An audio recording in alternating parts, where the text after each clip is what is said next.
FNaF 1 explained in 11 minutes and 39 seconds. Hello and welcome, and in this video I'm going to be explaining FNaF 1. Pretty much how this is going to work is if it's in FNaF 1, it's getting explained in this video. Well, most of it at least. So without further ado, let's get into it. Part 1, the AI.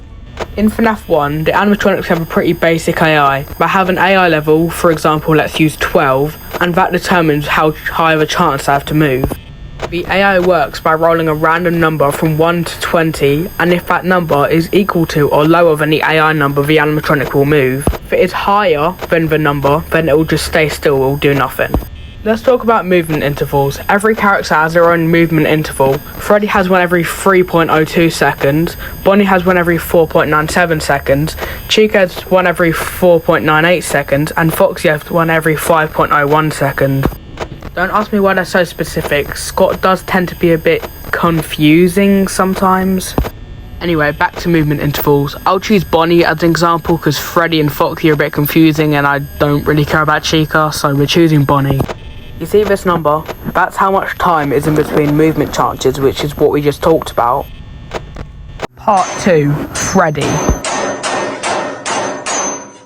Freddy is the main character, the star of the show, which you could probably tell by the title of the game, the app icon, the background of the title, and pretty much everything says he's the main character.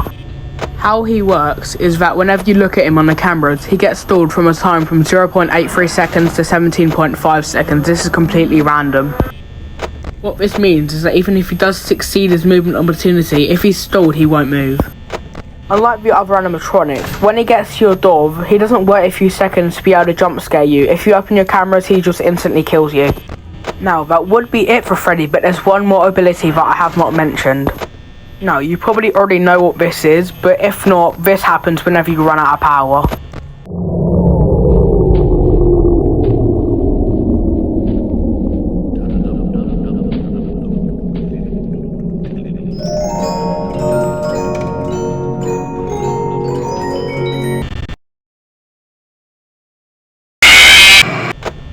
Yeah, so pretty much, whenever you run out of power, Freddy comes to your office, plays a little tune, the screen goes black and then he jump scares you.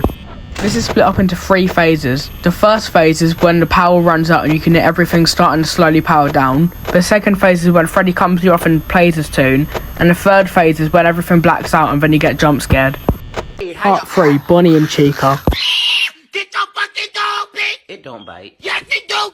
You may be wondering why I put these two together, and it's because they're literally the exact same. The only difference is that they move on different sides of the pizzeria to get to you. How these two work, they can move anywhere on their respective sides of the pizzeria, and they can move forward and backwards, but it's usually the one that you don't want them to. Because think it like this, it's 5 AM, you're about to run out of power, and you can survive as long as they don't come to your door, and then they start bomb rushing your door. Okay, it's 5 AM, I have 11% power, as long as they both don't care at my doors, I should win. Okay. Okay. Just have to hope she doesn't stay for the rest of the game. But that's not gonna happen, right? Where did this guy come from, bruh? So yeah, that's pretty much how that works all the time. Happens to be every single run, and it makes me want to throw a controller out the window. Right, sorry about that crash out. I think we're done for Bonnie and Chica, so we can move on to Foxy. Part 4, Foxy. You are a pirate. You're our favorite indeed. Being a pirate is a wretched thing. Do what you want, cause a pirate is free. You are a pirate. Foxy and Freddy are pretty similar in the fact that whenever you look at them on cameras, it stalls them from 0.83 seconds to 17.5 seconds, which is random. But unlike Freddy, you don't have to look directly at his camera. You can look at any other camera and he still gets stalled. Unlike every other character, Foxy doesn't take long, boring paths to get to the player, which you can see in this map here. He just has one single movement which he does after you reach stage 4, and then he goes straight to your office. Speaking of those 4 stages, this is what they are now. Stage 1 is where the curtains are completely shut, he's not peeking out, he's not even visible. Stage 2 is when he is peeking out, but he's still in the actual curtains. Stage 3 is when he's left Pirate Cove, but not the camera. And Stage 4 is but completely left the entire camera. Part 5, for gameplay.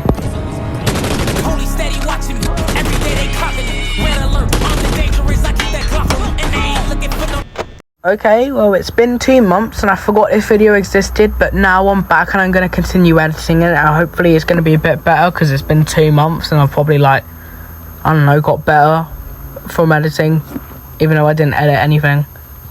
Oh, well, we'll just see how this goes. So, this is the FNaF 1 office, but it's looking a bit dark and you can't see anything, so let's just... And there's also missing the button, so let's just... Alright, that's better. Now I can start explaining. You see these white buttons? Those control the lights. If you press the light, you can see in the hallway and see if Bonnie or Chica is there. These red buttons, they control the doors, and when you press them, as you can probably guess, they bring down the big heavy metal doors that prevent the animatronics from coming in. And now, oh wait, I forgot to add the cameras. Let me just...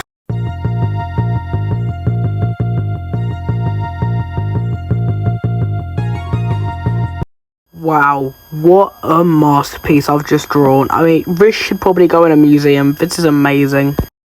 Okay, but in all seriousness, when you click the cameras, it opens up the cameras, obviously, and the cameras don't really have much use except for stalling the 2 animatronics and giving a bit of fear, like that one Bonnie camera, the backstage. Oh, that traumatized me. Boom, jump scare. Can't be a FNaF video without a jump scare. Part 6, Easter eggs.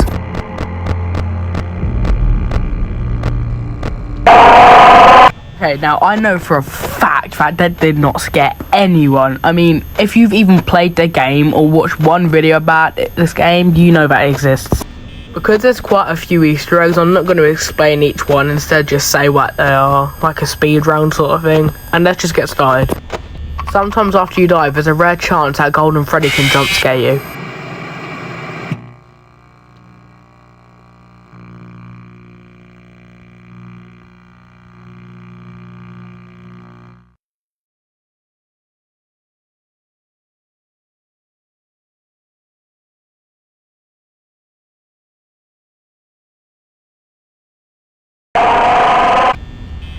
Sometimes there's a random chance of getting an "it's me" hallucination.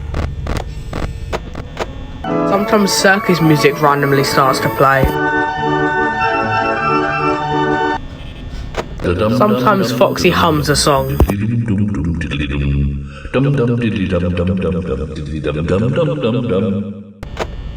Sometimes the poster in the West Hall corner distorts into Freddy ripping his own head off. Sometimes this same poster turns into Golden Freddy, and when you flip your camera down, you'll see Golden Freddy in your office, and he will jump scare you after like 4 seconds, I think. Sometimes when you open the backstage camera, Endo 01 and all the heads will be looking at you, and it's really creepy. Not as creepy as the Bonnie one, though. If Freddy's alone on the show stage camera, there's a chance he'll stare into the camera, and it's really weird, and it's really creepy, like most of the Easter eggs. Sometimes, if you look in the East Hall, these crying children will appear on the walls, and again, it's creepy. Everything is creepy in this game. Also in the East Hall, instead of the children appearing, the "it's me" will appear, which isn't as creepy. Still creepy, but not as creepy.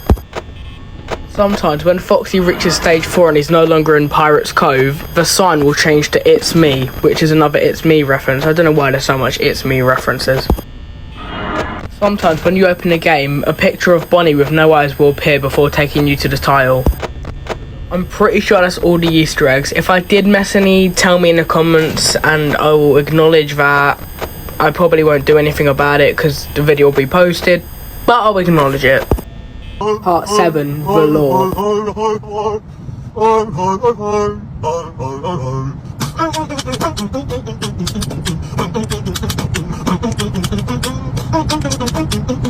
You can practically already hear the angry mob of people saying that I've got the law wrong after I post this video, and I know there are going to be people who say that.